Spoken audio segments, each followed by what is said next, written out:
page of the agenda out here. The March 12th Portsmouth School Committee meeting.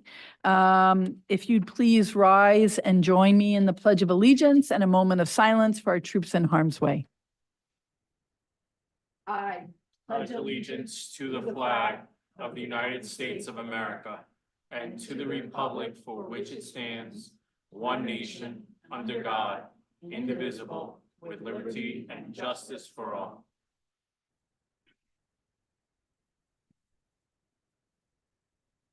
Thank you.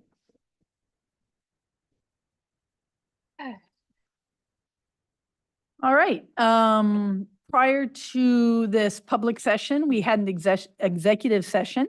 No votes were taken. Can I please have a motion to seal the executive session minutes of February 13th, 2024? And let's do that one first. So moved. Second. All in favor, February 13th? And can I now have a motion for March 12th, please? So moved. Second. All in favor? Unanimous, 6-0. Please let the record reflect that Ms. Blank is not able to join us tonight. In case of emergency, we have 2 exit doors there, one back here, and we meet over at the school admin building. Legislative updates. The study commission on transportation that we requested our representatives to put in statewide transportation costs and efficiency. The bills have been put forward by Rep. Cortfriend in the House and Senator Ujafuza in the Senate. They had their hearing last week. There was also a hearing on the state funding formula. I know Ms. Skian was trying to get to that. Do you have anything you want to update on that? I did submit our school resolution as part of that hearing. Great, thank you so much. Correspondence. At the last meeting, Ms. Blank asked if we could write a letter to the organization that helped train the police dog, the comfort dog Molly, and I'd like to thank Ms. Rhodes for that. She has written a letter, and that is part of our official correspondence now. So that's all I have for the chairperson's remarks. And moving on to recognitions. Dr. Kenworthy.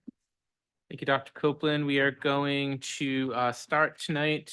Always one of the favorite parts of our meetings when we get to recognize students for their accomplishments. So tonight we have 2 recognitions. I'm going to start with the Aquidneck Island Art Contest winners. So the Aquidneck Land Trust promotes an art and writing contest annually to promote the importance and value of conservation of open spaces. Students at Aquidneck Island schools and those who reside on the island are invited to enter artwork or written work depicting their favorite local vista.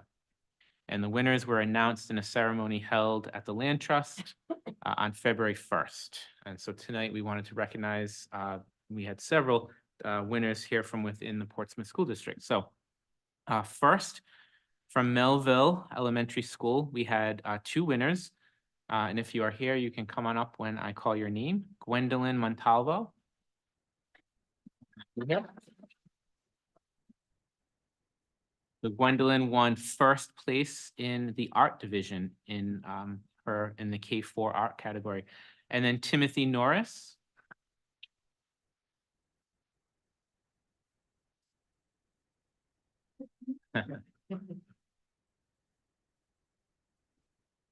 Congratulations. So Timothy won an honorable mention in the K4 art contest. From Portsmouth Middle School, Benjamin Adams. Benjamin won 3rd place in the K5 art category. And from Portsmouth High School, 2 winners, Sydney Renfret, who won 2nd place in the art division, and Gabriella Humes, who won 3rd place in the art division. And then we had 1 winner in the district in the writing portion of the competition, Maggie Lauder, who took 2nd place.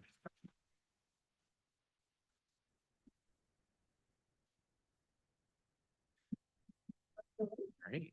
Maggie again took second place in the writing contest, so.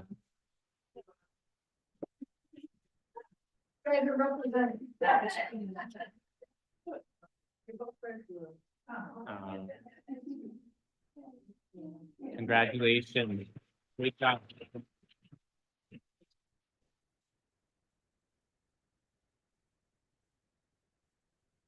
Right, so our other recognition this evening, and we, in the fall, we recognize these two students and their families were here as well, who had been named National Merit semifinalists at the time.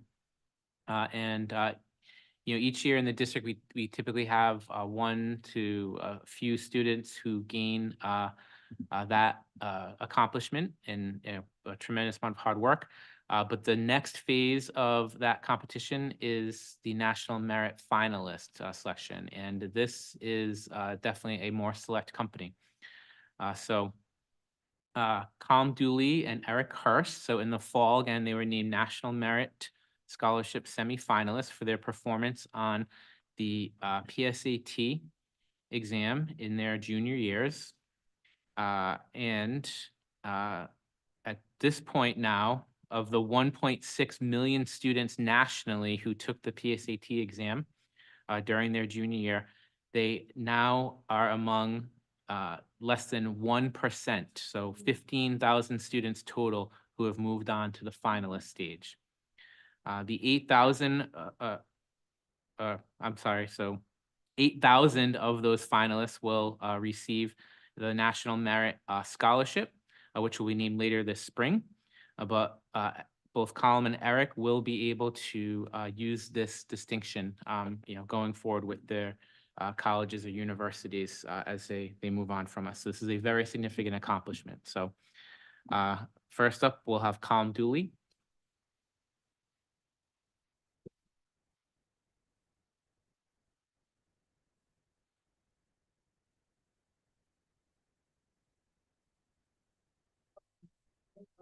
And Eric Hurst.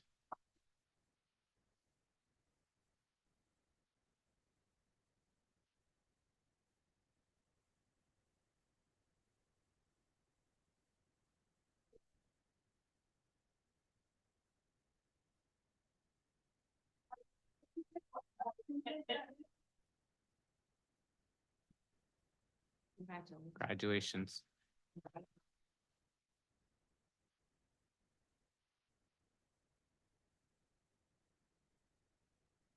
Awesome. Great job.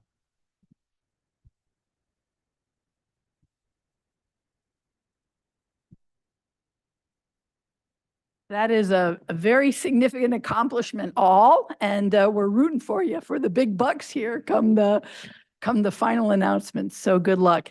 And thank you all for coming for the recognitions. And if you'd like to head home and have dinner or homework, please feel free at this point to exit, what is it, stage left or right? I always get it mixed up. So thank you so much for coming. Oh, who's here? Oh, Gwen.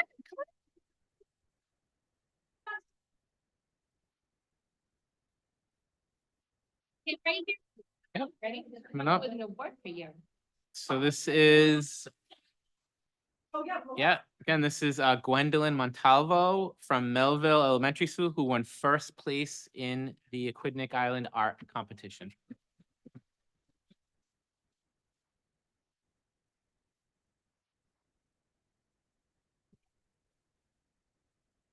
And let's get both to Melville.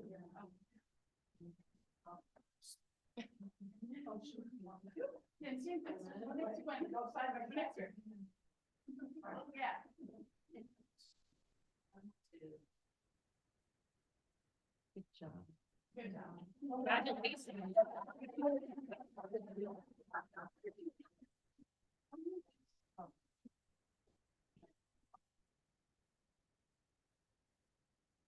Well, there are great art programs up at the high school, so you guys are good company. Thank you so much. Thank you. All right, moving on. We have our subcommittee updates, District Building Committee, Dr. Kenworthy. Thank you. So the district building committee met on February 29th. There were no action items on the agenda. We just received updates on, at this point, we are just in the punch list phase of the summer of 23 projects and getting ready and planning the summer 24 projects. Thank you. Policy Subcommittee, Ms. McDade? Thank you. The policy subcommittee met on March 4th. We discussed a range of policies, including BED, which has to do with meeting procedures, which we'll be discussing later in this meeting. Policy EHB, which has to do with records retention and destruction, which we voted to table till our next meeting. IJNDC-A about appropriate uses of artificial intelligence, which we took off the agenda at this moment. GCA about athletic coaches, which will also come up later in this meeting. And policy KF, which has to do with the community use of school facilities. We discussed revisions and it'll come back to the subcommittee. Great, thank you. Finance Subcommittee, Mr. Ferber? The finance subcommittee met yesterday and we recommend to the school committee the approval of tonight's recommendation for the final draft. Hopefully it is the final draft. And that'll be presented by Christy Uriel later. All right, thank you very much. Public comment, I didn't see anyone when I was up there. No, great. Our PHS liaisons, welcome. Good to have you.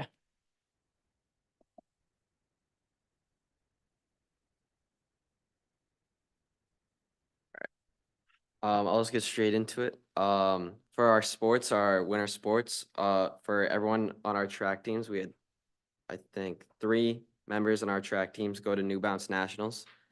Our hockey team is in the finals and they'll be playing this Sunday.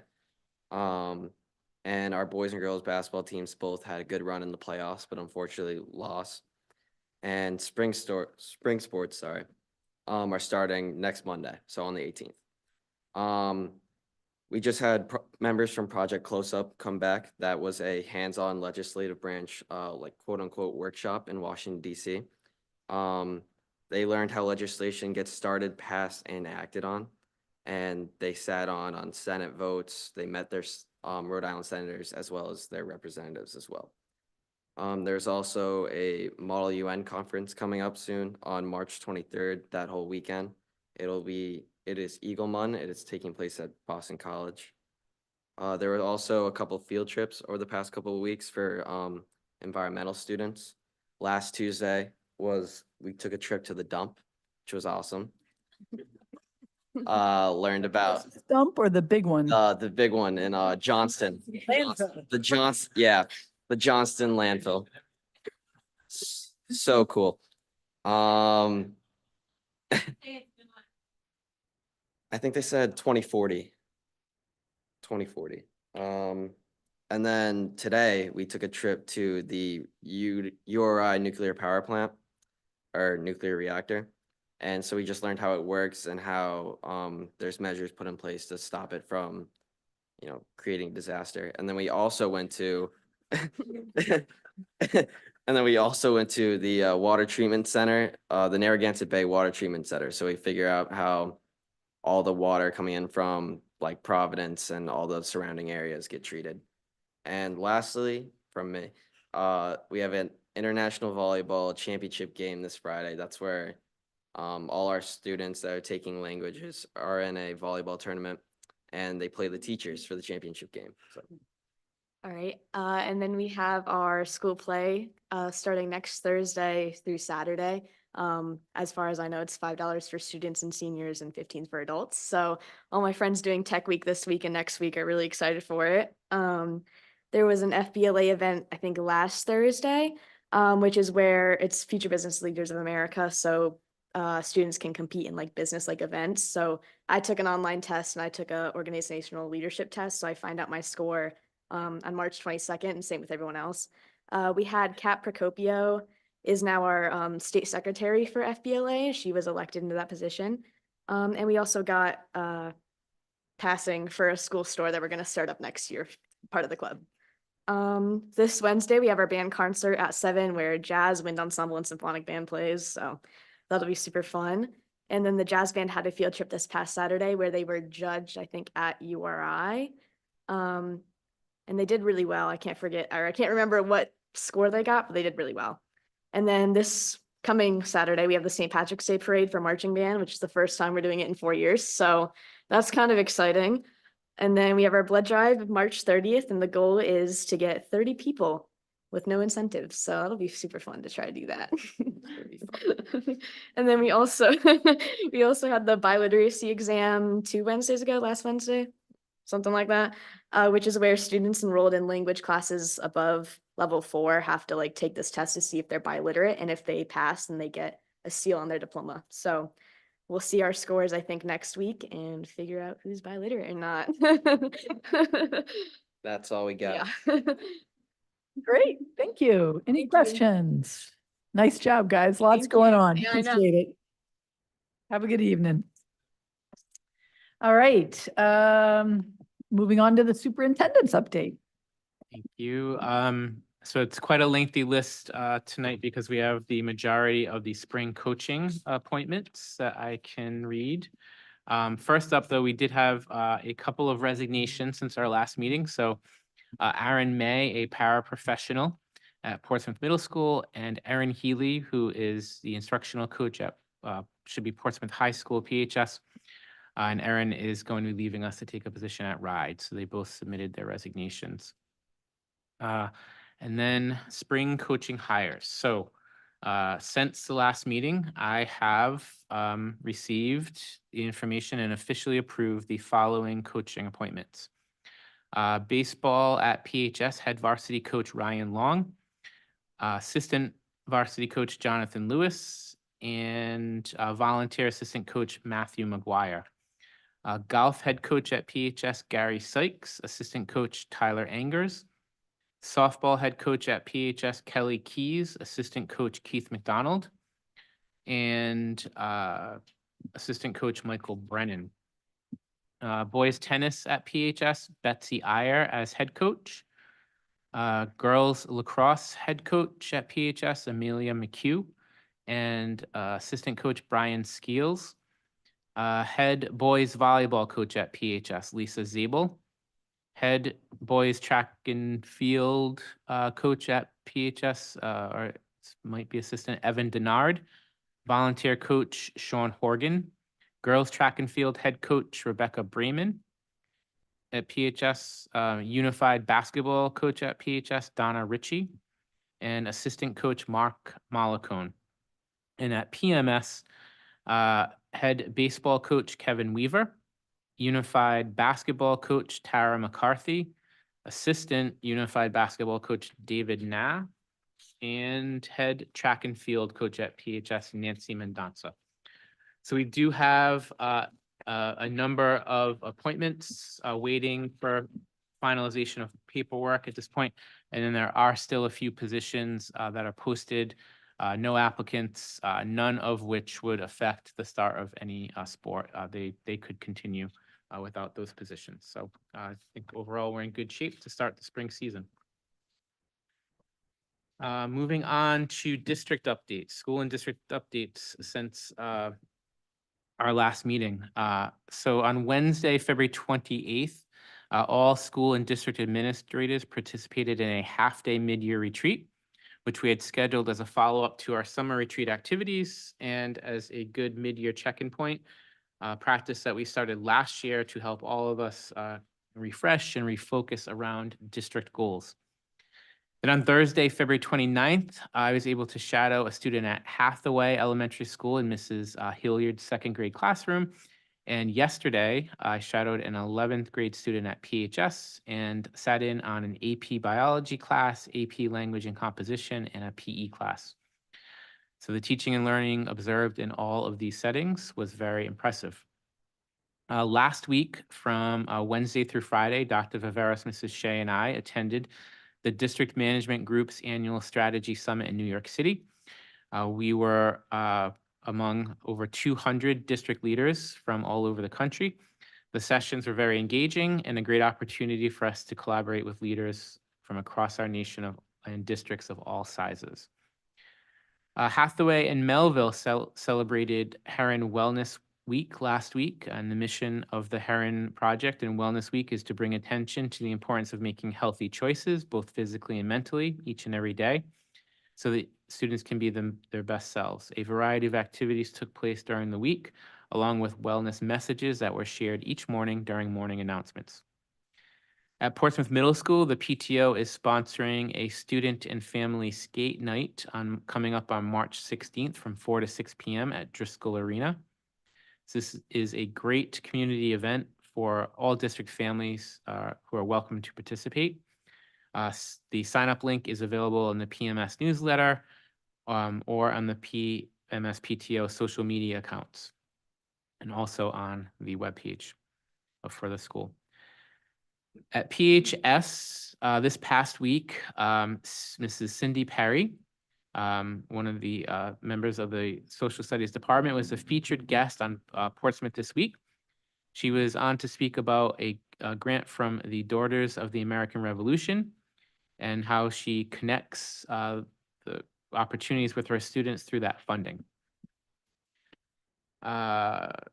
On Wednesday, March 13th, tomorrow, there will be a symphonic band and wind ensemble, jazz band, and chorus concert beginning at 7 p.m. in the PHS auditorium. All proceeds will go to benefiting PHS music scholarships. And then, as we heard from our student liaisons, the PHS Fall Drama Production will take place next week, March 21st through 23rd. In the auditorium as well, it is A Streetcar Named Desire. Tickets are available at the door. There is a disclaimer, though, that this play does contain mature themes. The winter sports season is pretty much wrapped up at this point. We had a very successful season for all PMS and PHS teams, with one state championship team so far, the PHS gymnastics team. As we also heard from our student liaisons, the boys hockey team is playing in the Division II finals on Sunday at 1 p.m. at Schneider Arena, so we wish them luck. Last week was celebrated as National School Social Work Week.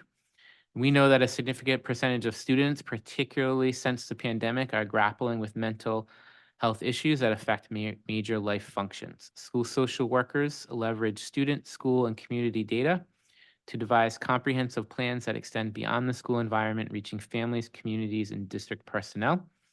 So I wanted to take this opportunity to thank our dedicated school social workers in the district. We have Mrs. Nicole Pasco at the elementary level, Ms. Kirsten Hanrahan at the secondary level. Lastly is just a reminder about SurveyWorks, which is open. All of our schools have been sending out information and reminders. Over the next few weeks, there is the opportunity for students in grades 3 through 12, staff and families from each school across the state to participate in SurveyWorks. The results of these surveys help to ensure that we continue to provide high quality, rigorous learning experiences that meet the needs of our learners. The family link is open in the district through March 31st. Again, each school has been sending out reminders and more information on the survey, as well as how you can access last year's results, are also included in those school reminders. So that concludes my updates, unless there are any questions. Thank you very much. Any questions? Lots going on. How, the students that you shadow, how are they chosen? Are they, you just randomly pick somebody or? Usually leave that up to the schools, just coordinate a date with them, and they have a process that they follow. But I asked if they get parent permission for me to be able to do that. So, and then just through the experience of seeing a variety of, learning environments. Okay, I was just thinking you scared the hell out of somebody. Yeah, I'm sure I do, but no. I have a it's, question about the shadowing always- too. yeah. Like how intricate did you shadow? Because I would love to know how you did in the PE class. I participated a little bit in the PE class yesterday. I won't tell you the results, but yep. I wear my sneakers. I'm dressed down a little bit. I'm Khakis are not dressing down. well, it's about as dressed down as I'm gonna get during the workday, so. No, it's always a great experience. It's good to have our administrators in the building. I think it's a really Yes. important, practice. So glad that you guys have been able to go back to do that. So well done. All right. Thank you very much. And seeing no further questions, can I have the approval of school committee minutes, please? I move for the approval of the school committee meeting minutes of February 13th, and the executive session meeting minutes of February 13th. Second. All in favor? Any opposed? No, unanimous, 6-0. For the consent agenda, I would like to have, item C, please, move to business. So with that, can we, that'll now become business item J. So can I have a motion for the revised consent agenda? I move for the approval of the consent agenda for items A, B, and D. Second. All in favor? Any opposed? Unanimous, 6-0. That's pretty self-explanatory, excursion request to Dartmouth College, so from Model Unit. On to business. This is the main focus of tonight. We have our budget that we need to go through here. So let's start with item A, please. I move for discussion and action on the fiscal year 2025 technology equipment 5-year plan. Second. All in favor of the second? Yep. Right, so I'm going to call Mr. Costa is going to lead the presentation on item A, but as you know, we'll be reviewing and you'll take the final vote this evening on the FY25 operating budget. Throughout this process, there are several other portions of the budget that you also have to officially approve. So there are 2 remaining in addition to the operating budget. Tonight, we will have what we call the technology equipment 5-year capital plan, and then our facilities capital budget. So Mr. Costa will walk us through the technology plan and its budget. Thank you, everyone. So we're gonna go over the 5-year capital plan for technology. This year was another wonderful year for us. We were able to get a large grant that really helped our school district out. I love my little bus that we made, but that was fun. So, we have a lot of positive people in IT. We definitely need that to get our positive results. I mean, we work our butts off the whole year, so we don't take breaks as much as some other people. So we are busy. I don't know, but we're here all year long if you need me, But yeah, so we definitely run on positive energy. That was the motto this year for our energy bus. And I think my team and we just focus on that as often as possible to keep ourselves going. So just a brief slide is regarding what we're doing today. We're going to talk about our capital overview. We're going to go over the network, devices and copiers, using our positive energy lines to connect all these to get the right prices and stuff. We haggle a lot and try to get our vendors to, meet the needs of our low budgets that we want, right? So we have to keep focus on that. So as we go along, we see on FY25, this breaks out for 5 years. As everybody knows, it's very difficult to guess what technology is going to be like in 5 years. We're not 100% sure, so we're trying our best to make sure we get what we need for our classrooms and our students and teachers. This year, we have a budget of $94,000 for network infrastructure. We can go over that in a little bit. What we're looking to purchase, our device leases for hardware for our classrooms. It's going to be $160,000, a little over that. $0 for our devices because of our grant that we received this year, which is a huge grant that we applied for last year. We were awarded at the end of last year for $200,000 to buy our Chromebooks, which we already did, and have everything ready to go for the students for next year, which is great. And then our overall copiers that we have 3 to replace because of their age. So that will be that. So a total of $290,673.58 overall for this year's budget, which you can see because of that cost savings. I mean, it went down a lot from the next years that we're seeing 500,000, 600,000. It can get pretty high with our technology budget. So we got to try to control that as much as we can and get the best pricing.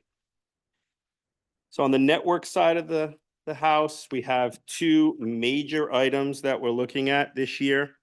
We do have wireless access points that we need to renew at the high school. Those are already aging from 2018. The good thing is that we get federal funding from that from FCC. We get a 40% rebate on those, so which is good. At $54,000, we're gonna get 90 access points and retrofit those into the high school, get them up to speed with the new wireless 6 and Bluetooth that they come with. And then performance as far as the teacher laptops, and we have that ready for the future. We also need to replace our 2 aging virtual servers. Those are already at their peak for limitations of support from Dell. So we need to replace those with 2 new servers this year to continue the support that we need to manage all the hardware that goes into those to manage our virtual environment. So that's about 40,000 from Dell, which is the machines that we get are pretty close to $70,000, and we're getting them for 40, which is a steal. And the rest of the stuff we may have to move around depending on funding from E-rate for the next years. But we don't see that here. So in your backups, you'll see the additional years. But those may change depending on the funding that we get for E-rate, because we have to go back out to apply for a new, for additional funding and projects going forward for network. On the device side, we're gonna have, it seems like a lot of the stuff on the device side is focusing on the high school. Don't worry, everybody's gonna get something eventually. We'll get there, but we're working with our, this year we're focused, my team wanted to focus on the art suite. They have the oldest MacBooks in the district. They're the old white ones. They're falling apart. They barely have connections for them. So this year, we're going to present the art suite with brand new MacBooks for their students to use. So they'll be able to utilize the newest state-of-the-art MacBooks, the M2 devices, so that they can work on their art, digital art, as well as photography and everything else on brand new hardware that's supported. So I'm sure they'll be extremely happy about that. Administration, clerical around the building. Unfortunately, we kind of put these always at the bottom because we want to take care of the classrooms first and the students. But it's about time that we have to replace these aging machines from 2019. They've just been way too slow, small hard drives, and with everything that we're doing now, we need higher powered machines for the staff. So we're doing about 20 of those. Interactive TVs have been a blessing for a lot of our teachers. They love them. We are finishing up the high school this year, again, with plans for other schools to finish up and wrap up middle school, and then eventually the elementary schools. We're going to do a gradual rollout to get all of them updated because those were the first when actually Dr. Viveris was a principal and got those first at Melville, I think for the 4th grade class. That was how long ago? Not that you're old. I'm not saying that. I'm not saying that. I'm just saying it was a long time ago when we worked on getting these ViewSonics, and now we're upgrading to the latest and greatest of technology with wireless capabilities and streaming, so that teachers can connect and utilize the best technology for the students in the classroom. So those TVs will be purchased this year. Additional iPads. We have iPads from the 4th generation, which are no longer supported. Apple doesn't even update them anymore. So we can't keep them on our network. So those will be refurbished for things that go off network, for like maybe a coach or something else, or used for something different. But they can't be put on our network and used with our software that we purchased through Apple. So those have to be replaced. And that's it for that. And then the one-to-one initiatives, like I said, with the grant, we already have all our devices in-house, already set up, configured, ready to go. We just need the students. So we got to bring students into the school district so we can roll those out, the new students for next year. And the wonderful world of copiers. Is this the new one? It is the new one. So I worked a little bit differently on this because it always comes up with questions like what's the meter reading? When will we install these? So the 3 major ones, and maybe Heather can move the mouse around there, the publishing room at Melville. You got something? Well, she's not here. Melville's not here. She's got one. They have one. It's very old. It's 2 million plus copies, almost 2 million copies that have been already printed on that.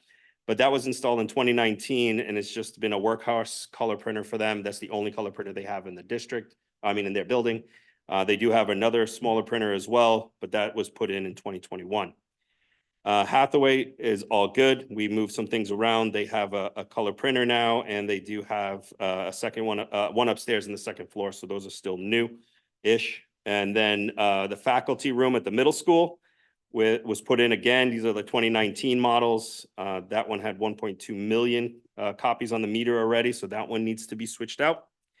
And our guidance department, probably the oldest machine in the district, was put in 2017 next to the teacher's lunchroom at the high school.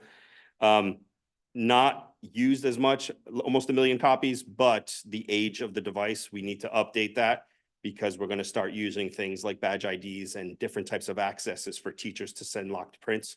So it'll be a lot easier for them to communicate with the devices. So we need to start upgrading all these in the near future. And this was the first one that we're doing. So because of its age as well as the others. So that's our copier update for this year. And then that's it. Oh, no, funding. So we have, just wanted to go over some of the fundings that we do get. E-rate funding. That's a huge one for us. We've been, since I've been here, we probably received over $1 million worth or more of help through the FCC for our internet lines to purchase networking equipment, or, you know, the battery backups that we use in our server rooms. So it's been a huge help for us to have this. And we do get it at a 40% discount, which is nice for our school district. And the other thing that we received was the grant for the ECF, which is the fund that allowed us to purchase the Chromebooks for our students last year and this year. So, we know we're going to keep this trend going. I got a comment on Jacob Karen, who did a lot of work with that and does a lot of work with our E-rate as well with me. So we both worked on these together and try to get as much money as we can. And we are working with vendors to continue getting grants. So we just keep opening that door to get additional funding to help support our students and teachers in our district with the best technology possible. Thank you. Any questions? Thank you. Questions? Could I just, before questions, just a reminder, so when you take the vote, the $290,673 figure rate that you would be approving, we then work into a municipal lease. So the lease payment is what shows up in our budget, not that full amount. And that payment is about 60? 60. Yes, Budgeted, roughly. yes. Oh, Yep, so. that will only mean 60. Good job with Thank you. this is very promising, but I think you kind of know where my question is going to go. Sure. When it comes to your grants, do you have anything that's in the pipeline promising? Just because I'm a little concerned. Yep. And I know that we structure well, and I'm not doubting the ability of the district. Is yes, we have the 1-to-1 grant from last year, but we do kind of create a structural deficit from one year to another. And now that we're in a year where we're making some tough decisions, I don't want us getting into FY26 and now we're trying to make up ground because we had this grant for 1 year, given it was phenomenal. Right. 2 years back to back. Yeah. So But- 2 years back to back. So 2 years back to back, Yeah. yes, bunch of savings that we were able to move money elsewhere. Right. But now we're gonna probably double your budget, almost double your budget Correct. from 1 year to another. Yeah, that's the scary part. So It is. so Jake and I have been talking about that and looking for funds, and then we ended up. So the funny story is our software budget is a little high, so we had to work to get the software budget down. And in order to do that, we started talking to our vendors and saying, hey, you got to help us because I don't know where to cut it and I need your help to cut it. Well, one of the vendors, SHI, said, we also do grants and we can help you write grants and we can get you the right grants you need for the products you need. So Jake and I are going to explore that. We're going to meet with them and find out, okay, what grants do you have?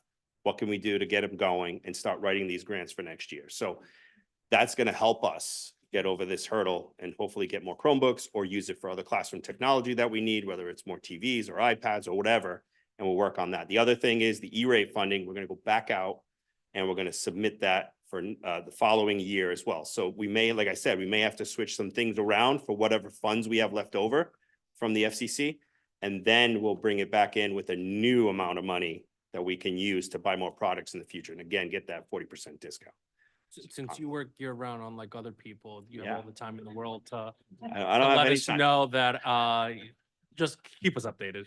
I'll keep you updated. Absolutely. You can- Because, yeah. in the cycle of creating the budget, it's like if we could at least know going in, it's like, hey, we've got this covered, Yep, it'll kind of quell some fears. absolutely. And like, when we did with this budget, we knew months in advance. We had talked to Dr. Kenworthy already.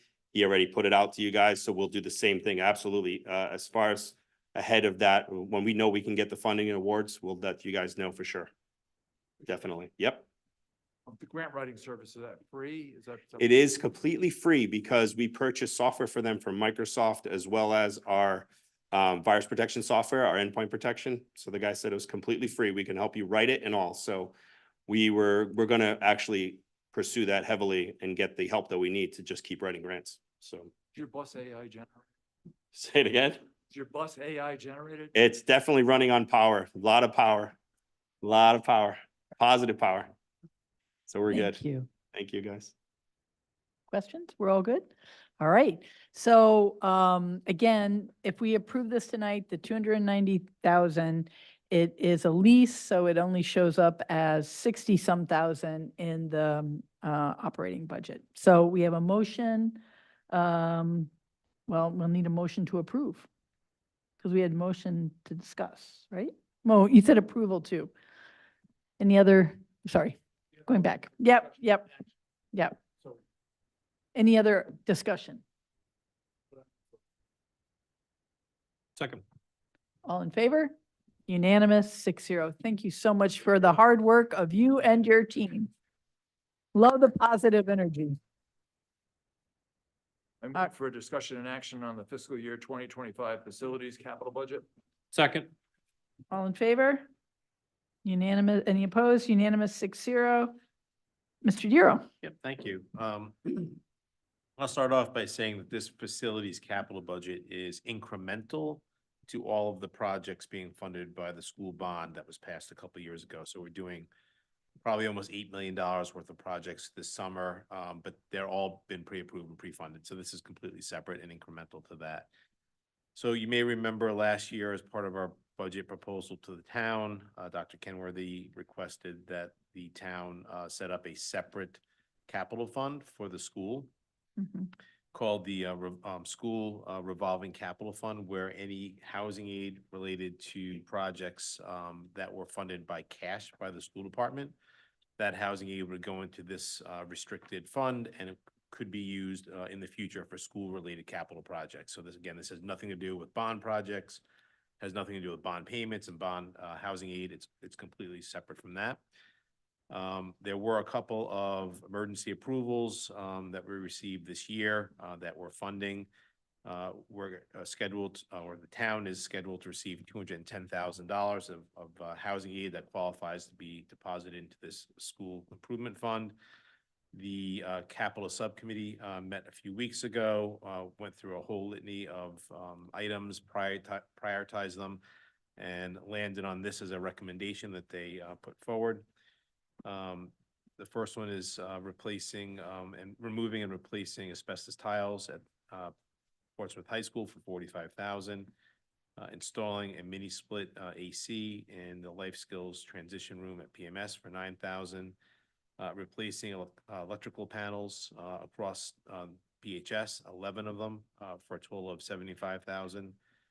Gym equipment repairs for $13,500, and the purchase of custodial equipment for $67,500 across the district. Again, $210,000 in total.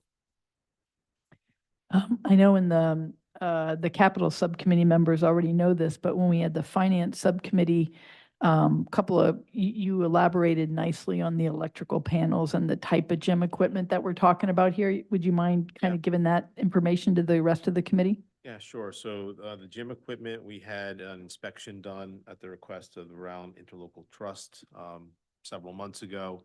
As part of that, certain equipment was deemed in need of repair. For example, basketball hoops hanging from the ceiling in the new gym need new cables, that type of stuff. So those are the repairs we're looking at there. The electrical panels are, again, very old panels. We've been notified by the trust that they should be replaced. They're not the type of panels that could be installed anymore, don't meet code. So we're looking to get rid of those and bring in new ones. Thank you. Ms. Kean. For the tile assessment, asbestos tile replacement, was an assessment like done, is this a particular area of the high school, or was like the whole high school assessed? Yes, so as part of our bond projects, we did a lot of asbestos tile replacement, 2 summers ago. This is one of the hallways that couldn't get fit under the budget, and so we want to, go in and replace it. So we're very aware of where those remaining spots are, and I believe there's one more after this. Okay, and then also the custodial equipment, that seems kind of high. Is there a particular reason? So our custodial equipment is currently under the contract with Aramark. And as that contract has gone on, that equipment has kind of fallen into disrepair. Has not been replaced by Aramark and is currently, as you know, we're considering ending that relationship, and we would need to replace that equipment across the district. So those are things like the floor cleaning machines and some other stuff. Scrubbers and polishers and. So then I have a backup question to that. If that was part of our contract with Aramark and we've been paying the contract, but they have not been replacing the equipment, are we taking legal action to go after Aramark in order to be able to obtain refunds for the equipment that they did not replace as part of the contract? Want to take that one? So, we have not gotten to that point yet. What they have been doing for the last several years is, when we come up on, school vacations or summer time when we would look to get the bulk of this work done, they bring in rental equipment. So we have always had the equipment that we need to complete that kind of work.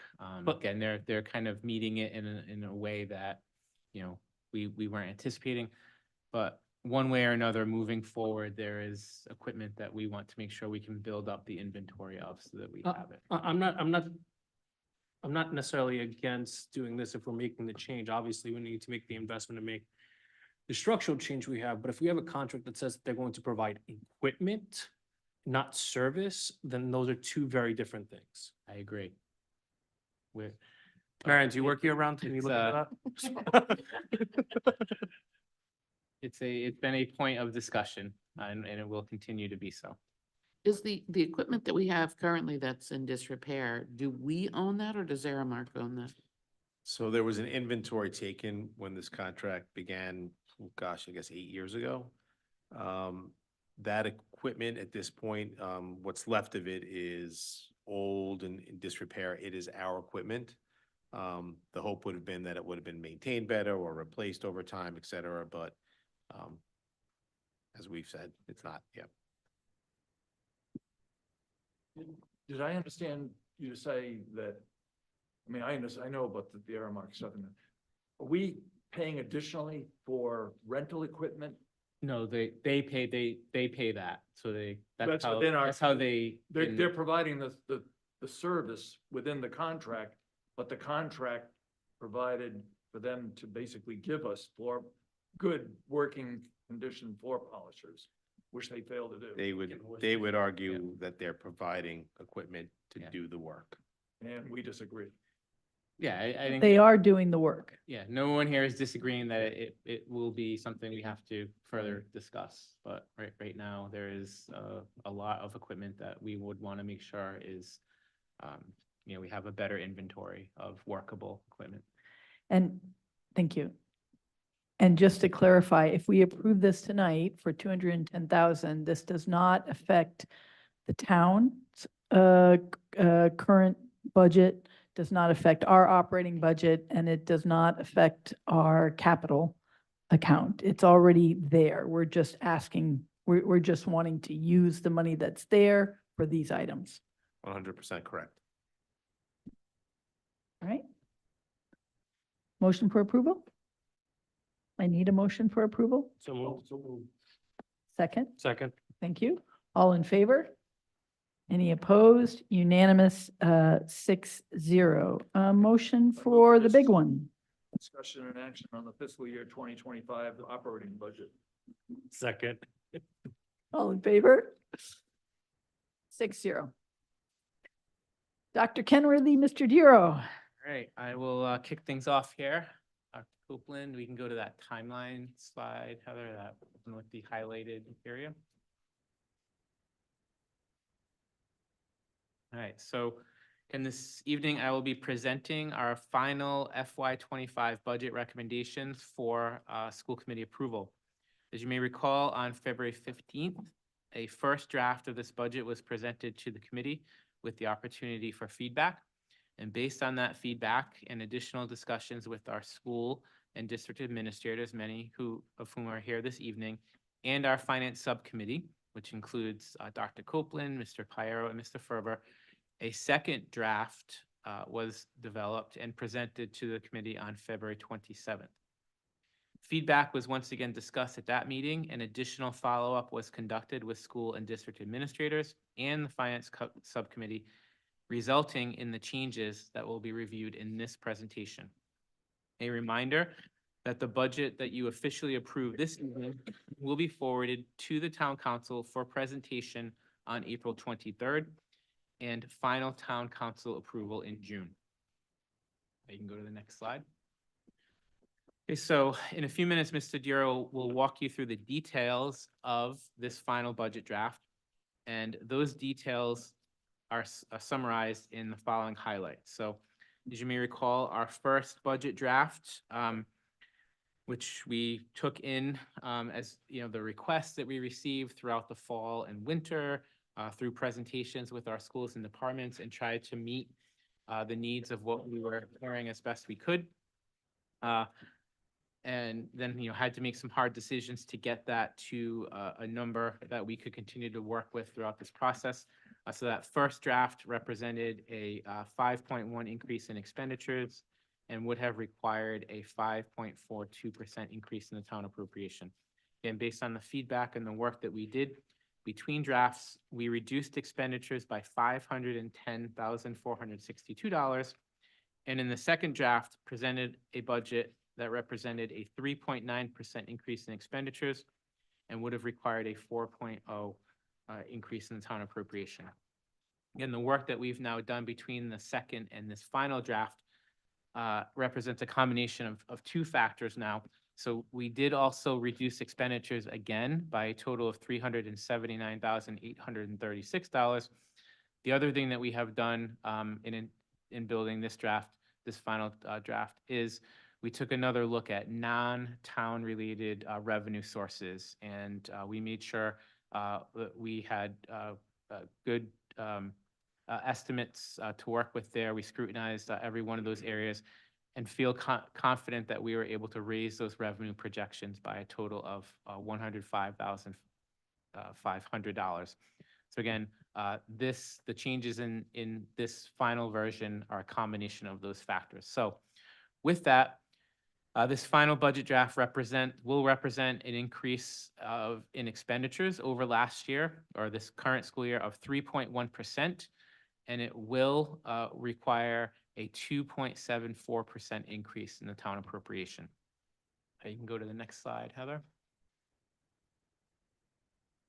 And this next slide, and Mr. Dura is going to walk you through all of the other finer details, but more for my purposes, as we go through this process, I like to make sure that I have a good handle on, there's a lot of personnel being discussed as we're making changes one way or another. So this slide focuses on personnel only and summarizes the changes that have taken place between each draft. It is worth noting that our FY '25 budget in this final version that you're seeing does include an overall reduction of 7.2 positions. So we have done, I think, a lot of hard work and made a lot of tough decisions to try to make sure that we're factoring in enrollment and efficiencies in every area that we could.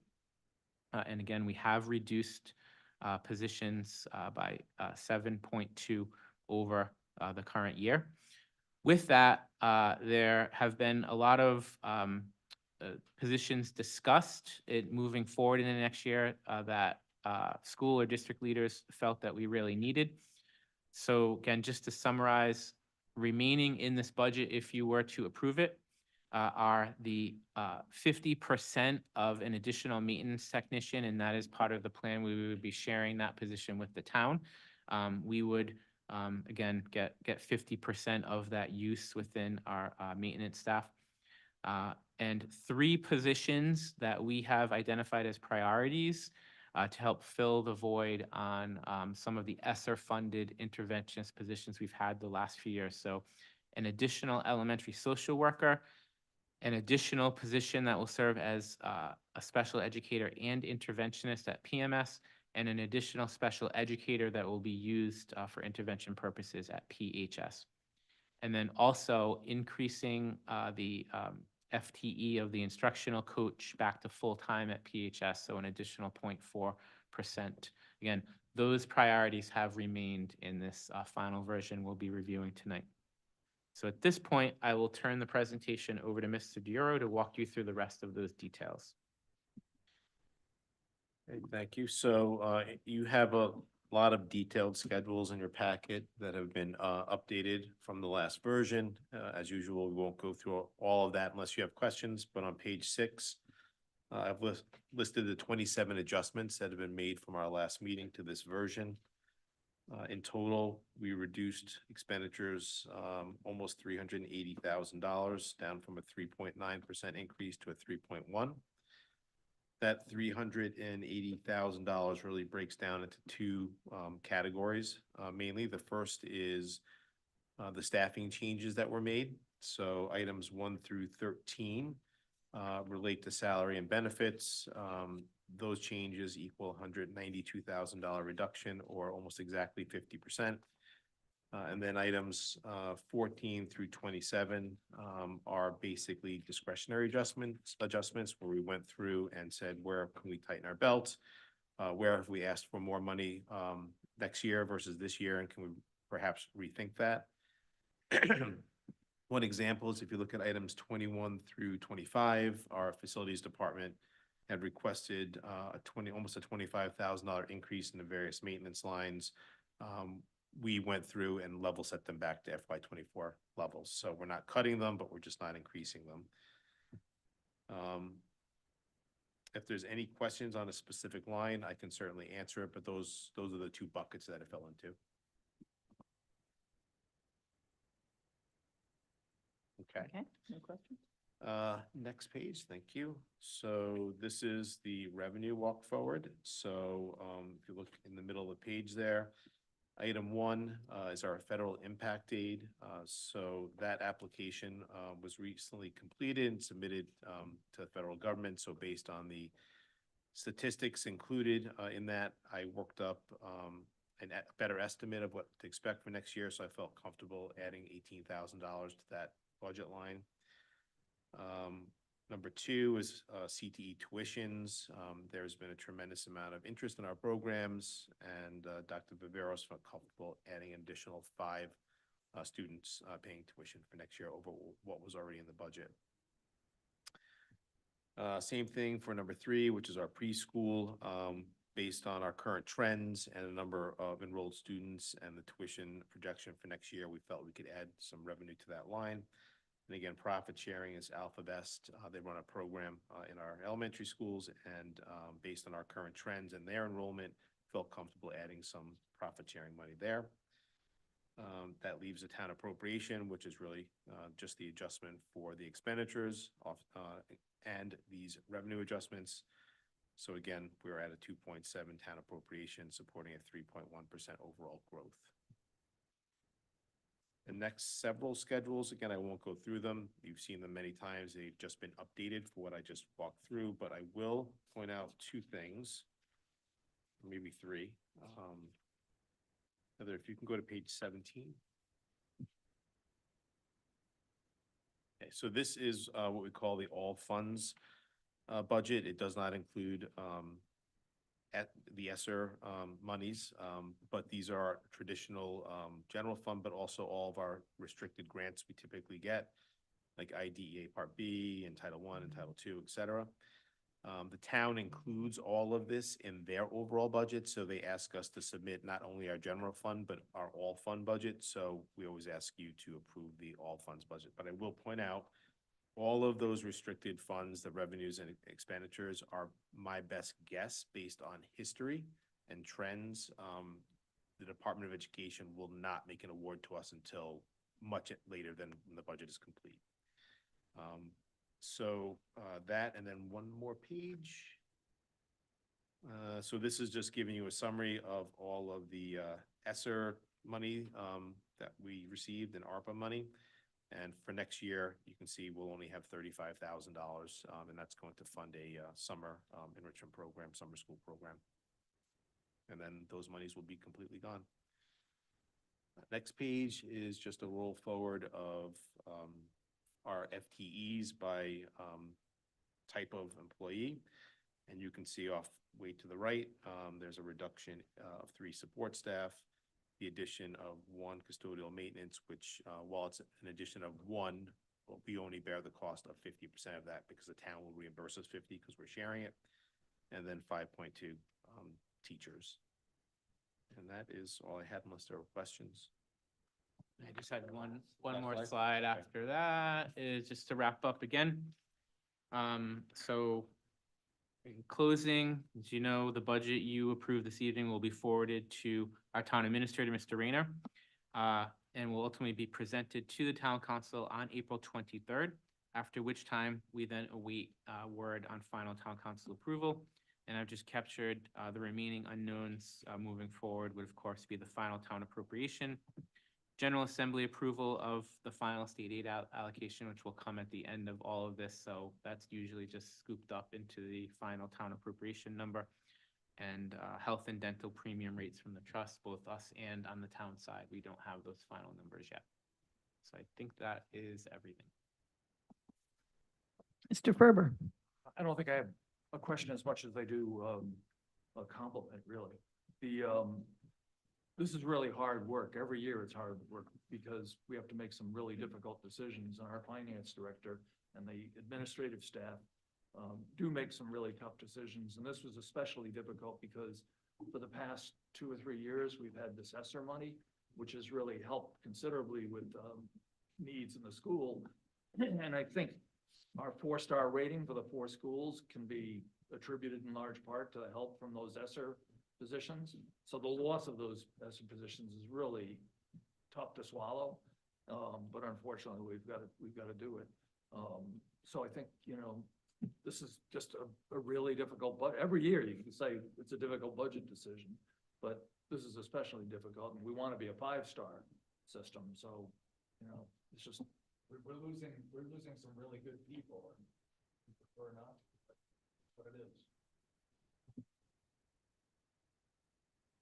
Yeah, I would, I mean, I would add to that. I am, I'm always amazed at how you guys can make it balance out. I feel like, you know, if we have 1 extra special ed tuition or more requirements, I mean, it can wreak a lot of havoc, but, you know, with 3 million loss in ESSER funding and then the 200,000 in grants, I mean, we really, you know, for the Chromebooks, you know, you've made it work. I would point out we're losing 7.2 positions. I don't think anybody takes that lightly, except for the ones that are due on enrollment. I mean, I do think that we have to adjust. If numbers go down, we need to adjust that.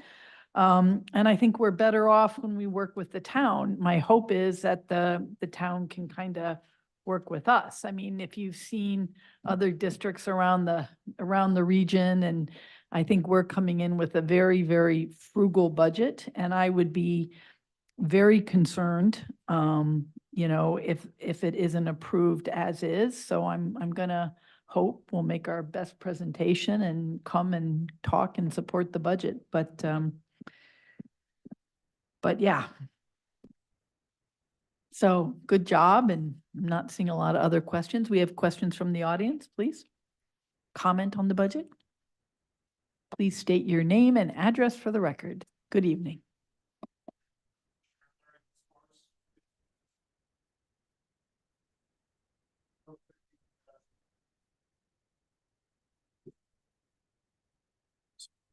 Whenever I speak, these things are always off. I should think I would accommodate it by now.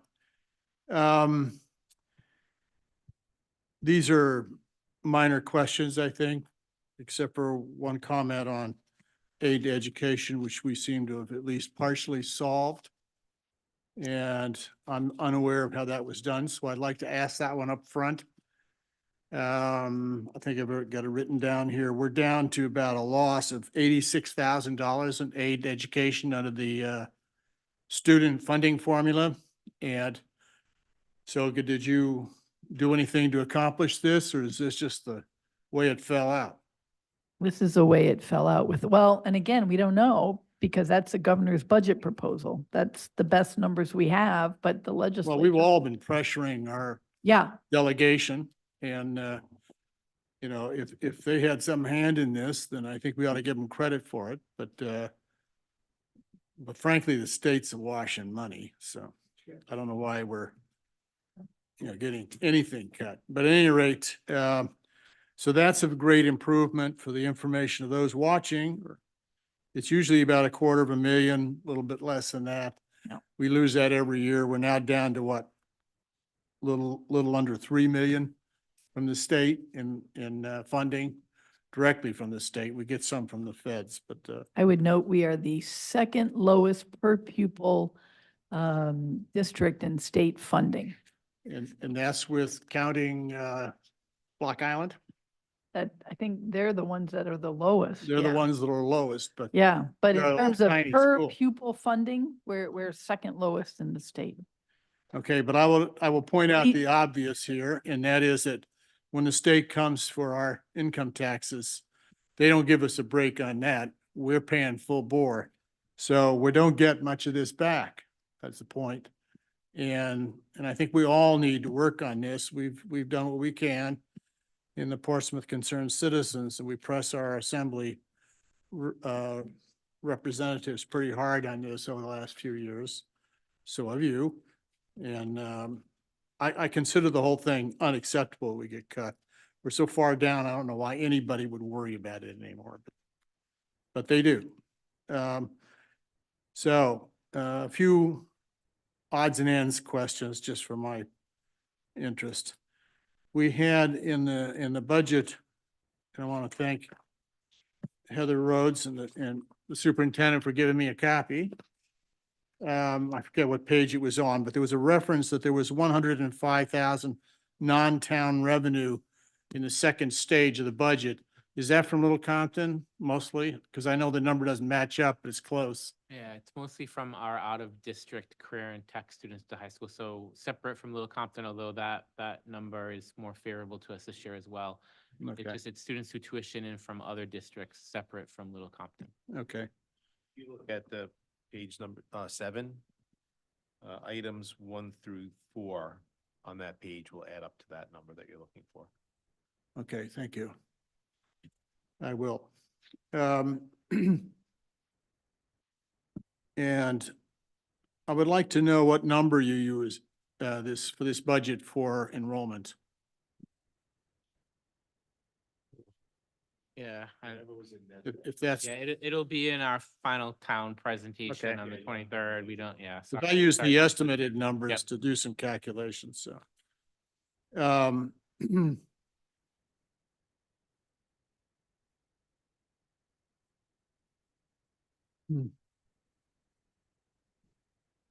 The town appropriation, which means property taxes for those who have to pay these things, are up $1 million, just a little bit more than $1 million, or 2.74% as mentioned. The budget is 44.6 million, which is by my rough calculation, about 60% of the town's budget in the current year. So I'm fudging because I'm using established numbers and not asking numbers. So in any case, obviously, you and the school committee are spending the majority of our taxes. And the majority of those taxes are coming from the people who pay them in town here, not through some other source.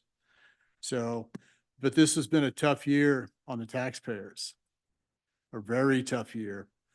And you probably don't hear it as much as I do, but I get lots and lots of calls when the reassessment came through, because that's not a direct determiner of what your property taxes are going to be. but it is an indicator. And mine went up a lot, and lots of other people's went up a lot, because this is a reassessment year, in the current year we're in. But we've had a lot of people in this town are really close to the margins because of a number of years in which we've been raising taxes really hard on a lot of people that are on very limited incomes. And yes, I know you face difficulties in your budget production. That's the nature of this business to some degree, although I will grant to you, this looks like a tough year. But these are going to get tougher, and the communities around us have passed bonds that they can't afford. And so I suspect we're going to lose what we've got from the state fairly quickly. So that's just my estimate. I don't know how the state's going to handle this, but $100 million bond is going to kill them. And our property tax, our assessed property is about equal to just a little bit more than Middletown and a little bit less than Newport. So we didn't do this, right? We have our own bond. We've had our own problems with it, but those people didn't think when they passed these things. And I don't know where anybody's going to get the money for this. It has to be appropriated by the assembly to cover those promises from RIDE on reimbursement. So I think we may be in for a little trouble on that, or maybe a lot of trouble. So I just mentioned that, not that anybody here has anything to do with that. I'll emphasize that. Thank you. There are other communities, but we're going to maybe pay the price is the issue. Did you have any other questions on the budget? I don't. Thank you. All right, well, we appreciate your interest. Thank you. All right. Other questions, comments? Okay, Someone Sure. else? I think we should move to approve. Yeah, no, I'm just, Move to approve. fine. All right, can I have a motion for approval? Do I have a second? Second. All in favor? Any opposed? Opposed? All right, 6-1, Mr. Piero. 5-1. 5-1, sorry, 5-1, Mr. Piero. I move for discussion and action on accepting a donation from the Hathaway Parent Teachers Association for an amount, I guess it should read not to exceed For $5,000. amount to exceed, we have to approve the to exceed. Not to exceed Mhm. Had to be $5,000. over 5,000, yeah. Yeah, For policy KCD, public gifts donations to schools. Second. all in favor of discussion? Thank you, Dr. Kenworthy. All right, I told them that I could handle this discussion, but we have some people who want to speak on this, so come on up. This was tabled from a previous Yeah, agenda, so so we have a little bit of idea, but please. Okay, so Heather, we do have, thank you. Get that. Dana Squires is one of our PTA members and she's here to speak about it as well. I'm certain that you're going to say yes because they're donating money. Yeah, So we're not asking who for says money, no to we're that, giving right? money. So That's what we like. right, they're giving money. So, we're always collaborating on ideas for our Hathaway community and we started to talk about the area out in front of the school. There used to be a little, I don't know what you would call it, but it was a little round circle and it had some bushes and a little curb to it and which was really beat up. I will say it was. And so the previous superintendent kind of said, we need to get rid of that. It's just an eyesore, which it was. But now there's nothing there. And so we're talking about building that back up again. And I know your story, Dana, about the parent who came, remember you were telling me? Yes, we had a parent come visit that was new to the district and had a few comments on the curb appeal of Hathaway. And, for how great the school is and inside and how wonderful the staff are. And sort of there was an expectation for the town that he was very surprised by the curb appeal of Hathaway. So we want to spruce it up a little. Yeah. So we started to look at, these are just some pictures we found online of something that would go in front in the middle of, sort of the middle of that area. And then we had another parent who put this together for us, with some renditions of what we would like to do. But we do want to say that we would not be doing any of this until all of the work is done at Hathaway School, because we know that there's a lot Busy going on. summer, yes. Busy, busy. We've already started with some things and it's going great. It's going great. But we know that that area is going to be way off limits. But we would like a chance to start to look and speak with some companies or get some ideas about a cost for something like this. And I have been in touch with David Hool, you know, in terms of the facilities director, in terms of putting this here. So we have a lot of things to work out. We just want to start to work on that now. And I think the amount, I would turn that over to Dana. So based on zero knowledge or information about what this would actually cost, we're estimating that we think it might fall in the 20 to 25 range. And the HPTA board has approved that amount. If once we get some estimates, it turns out to be significantly greater, we would revote on that difference. And we are open to that because this is something that several people have expressed an interest in, and we're supporting what the school wants here. So we would definitely be open to taking that to an additional vote. But as of right now, if it was within that 20 to 25 range, I am authorized as the treasurer to write a check. Isn't that nice?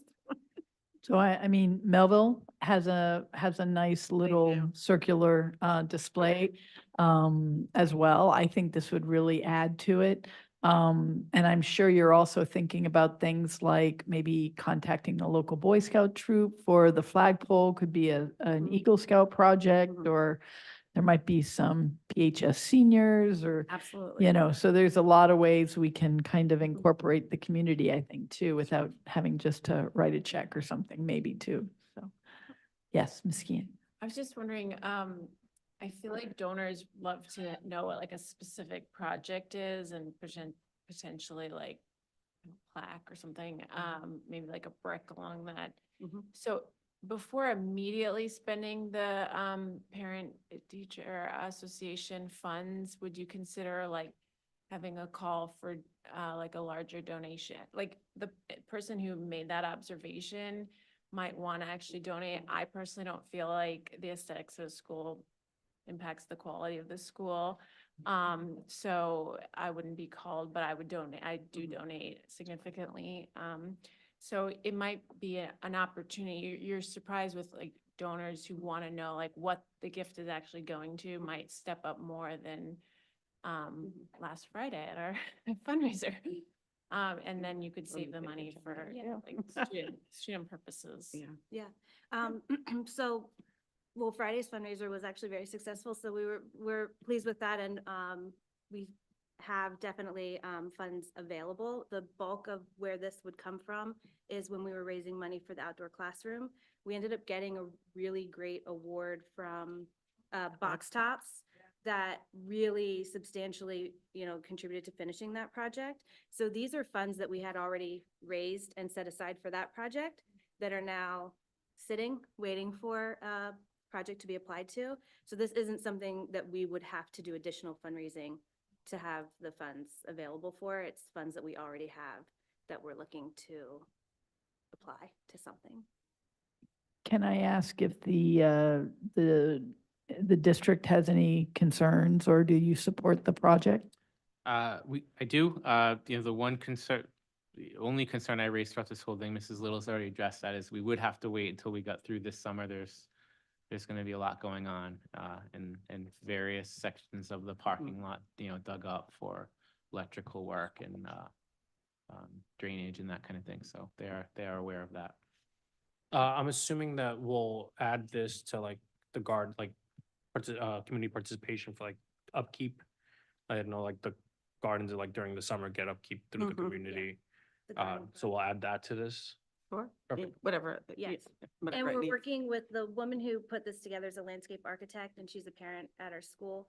So she also gave us really great suggestions on plants that are sustainable and low maintenance and great for our area, so that it's not going to be regular upkeep, you know, for the maintenance department.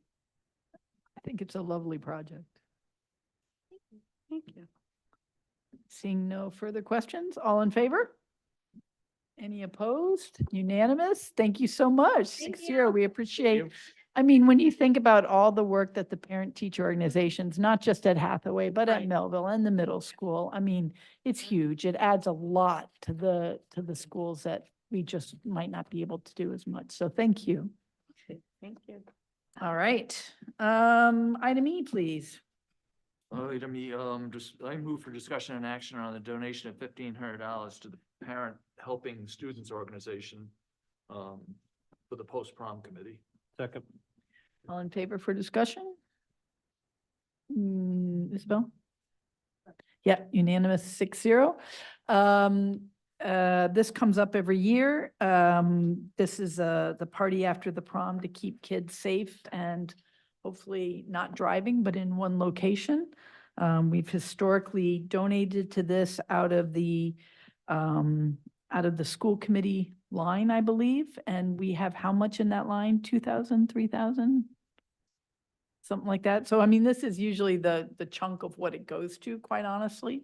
I No, move for approval. Second. All in favor? Unanimous, 6-0. so we didn't need to get to that point. I just wanted to point out, the PHSO president, Mrs. Amy Oh. Tobin is here, and of course, Oh. Dr. Heath, so, yeah. Well, thank you. Thank you for all the stuff you guys do too. Sorry, you can talk if you want, but you don't have to. We've already approved it. Don't mess it up now, Amy. Yeah, yeah. We don't want to revoke it. On behalf of our high school BHSO, thank you very much for the donation, because our parents are wonderful too, but we don't have as much funding from our PHSO. So we really appreciate the support and keeping our students safe and supporting our post-prom, so that we're planning a fun and memorable night for them on June 5th. So thank you very much. Great. Thank you for all you do. Thank you so much. All right, can I have a motion, please, Ms. McDade, business F, please? Sure, I'd like to move for discussion and action on policy DID, fixed asset inventories. Second. All in favor? Unanimous, 6-0. Did we discuss this already? Yeah, this is our Oh, final. okay, I was like looking at this, Yeah. looking- it's so short, I don't remember it. Deja vu. It Yeah, kind I of mean- sets the stage for some other policies. All right. Get all into right. more detail. Yeah, So no it changes. hasn't been changed. since And this last. one we actually have to vote on. Yep. All right, Same with the next. seeing no questions. Well, 3 policy subcommittee people have already approved it, so I guess we're all gone. All in favor?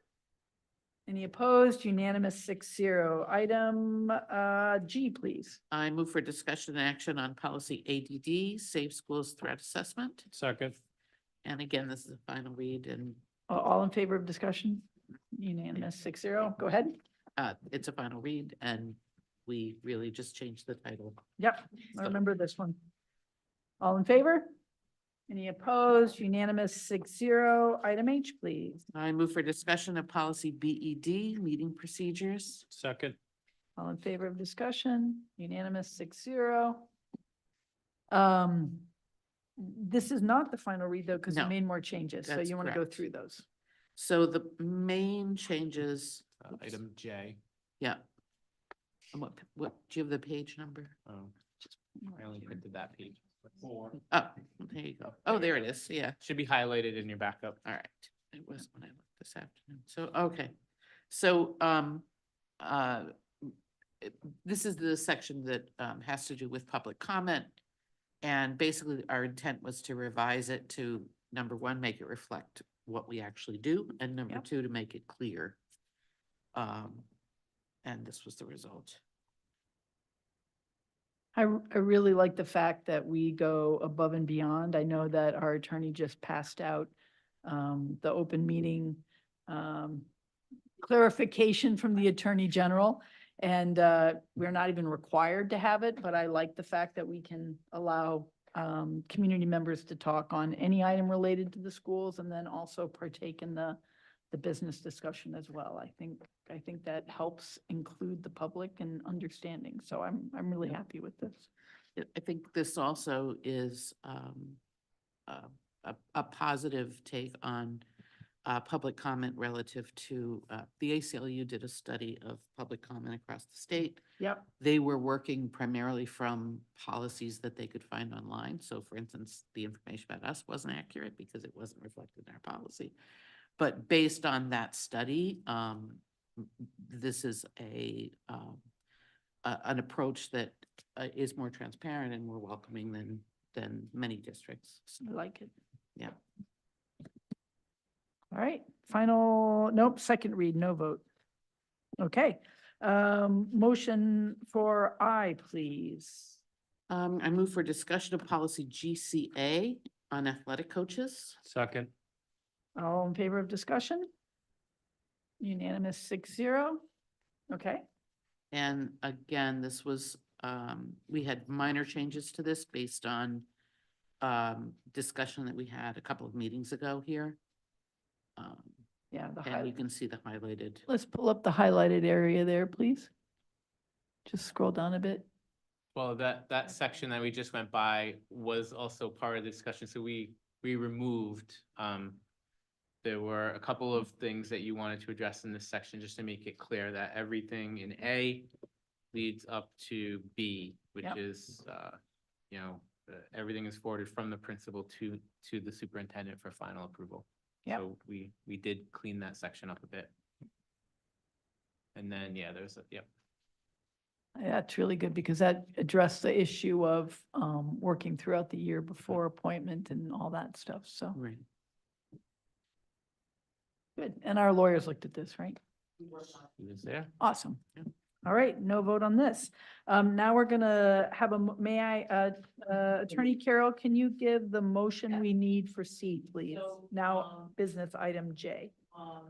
Committee's going to approve, the excursion request for the VHS Ski and Snowboard Club, Jackson Hole, Wyoming, February 2025, as long as the club obtains sufficient funds to, cover the cost of this trip.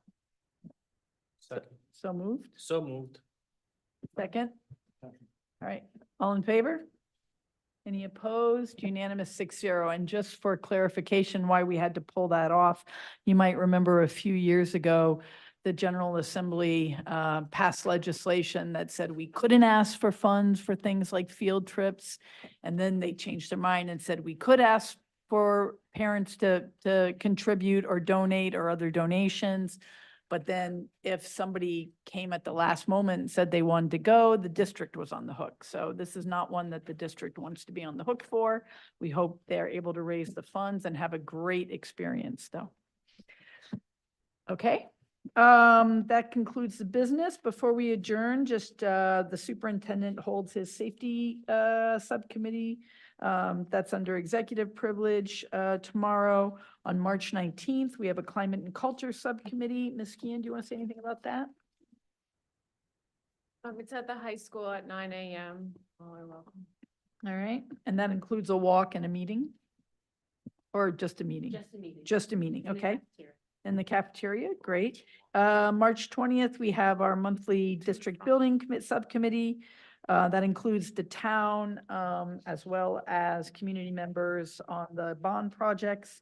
And then March 26th, we have our next school committee meeting. Is that during Project Purple, the Heron Week? It kind of goes on now in different parts all throughout the month of March. Okay. Yeah, So that would be so I that. know the elementary is done theirs. I'm not sure about the other schools. and So we're purple at Yeah. the next meeting, okay? I got it started tonight. There we go. All right, can I have a motion to adjourn, please? We haven't heard, I don't even know if they're doing dodgeball this I have year. not heard a thing about dodgeball yet. Dr. Heath, have you?